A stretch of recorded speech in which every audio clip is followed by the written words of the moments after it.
আজি মাৰ্ঘেৰিটা সমজিলা আশাকৰ্মীসকলে মাৰ্ঘেৰিটা FRU চিকিৎসালয় সমস্যা সমাধানৰ দাবীত সদল বলে ওলাই আহিল।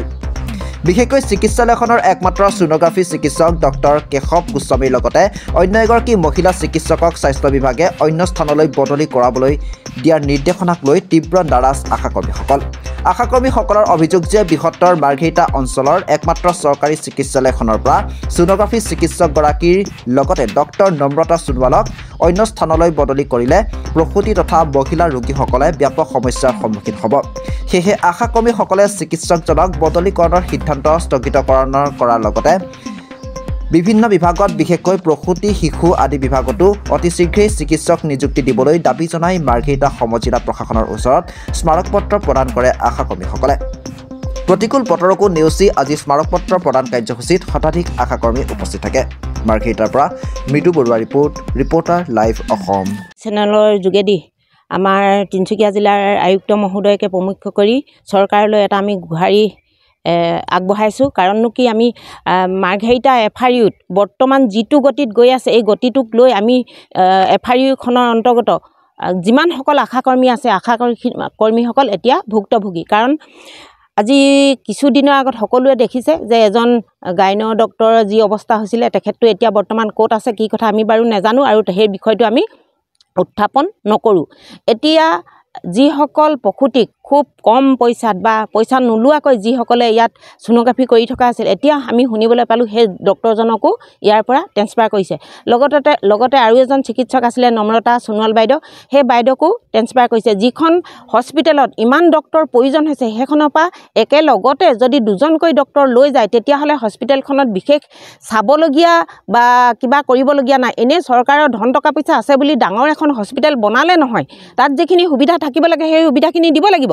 আজি আমি নিম্ন পৰ্যায়ৰ কৰ্মচাৰী হিচাপে ৰাইজৰ লগত যিখিনি আমি ওতঃপ্ৰোত জড়িত হৈ আছোঁ আমি সেইখিনিয়েহে জানো যে আজি আমি কিখিনি সুবিধা আৰু কিখিনি অসুবিধা হৈ আছে।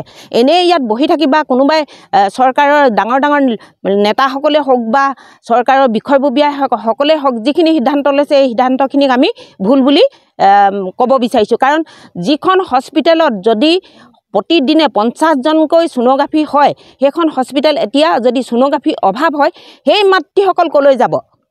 মাৰ্ঘেৰিটাৰ আশে পাশে যিমানবিলাক কাঠফুলাৰ দৰে নাৰ্ছিং হোম গঢ়ি উঠিছে সেই নাৰ্ছিং হোমবিলাকত এটা পেচেণ্টৰ সোনোগ্ৰাফীৰ বাবদ 1200 টকাৰ পৰা আৰম্ভ হয় 5000 টকালৈকে।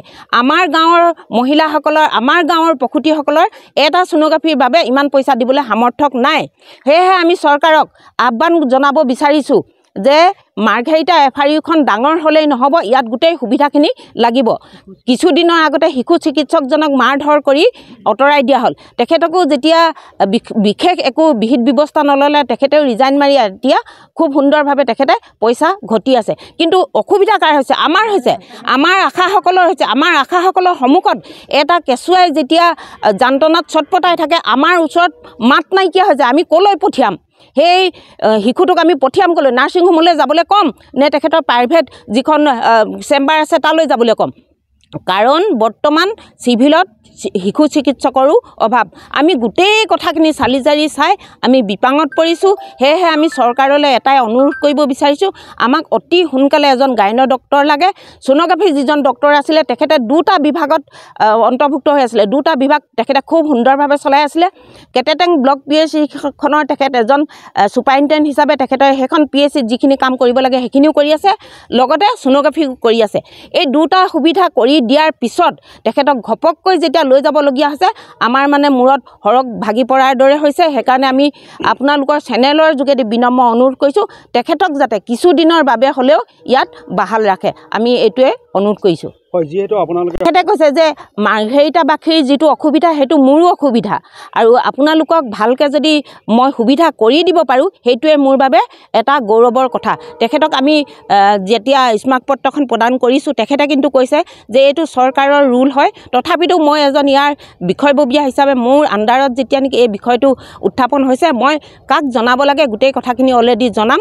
যদি পাৰোঁ মই ইয়াৰ এটা বিহিত ব্যৱস্থা গ্ৰহণ কৰিম। লগতে তেখেতে আৰু এটা কথা আমাক জনালে যে 2জন ডক্টৰ যদিও লৈ গৈছে খুব সোনকালে ইয়াত এজন প্ৰসূতি ডক্টৰ দিব, এজন ENT বিভাগৰ ডক্টৰ দিছে আৰু এজন ডক্টৰ দিব, কিন্তু সোনোগ্ৰাফিৰ ডক্টৰ দিব বুলি তেখেতেও আমাক মানে দৃঢ়তাৰে ক'ব নোৱাৰিলে। সেইকাৰণে আমাৰ প্ৰথম অসুবিধা হ'ল প্ৰসূতিসকলক লৈ আমি ক'লৈ যাম, ইয়াৰ উত্তৰটোহে আমাক লাগে। আৰু সেয়েহে আমি পুনৰবাৰ কৈছোঁ আৰু পুনৰবাৰ আমি অনুৰোধ কৰিছোঁ যে আমাক প্ৰসূতি ডক্টৰজনক যাতে মাৰ্ঘেৰিটা FRUতে বাহাল ৰাখে, তাৰ বাবে আমি অনুৰোধ জনাইছোঁ। Reporter live.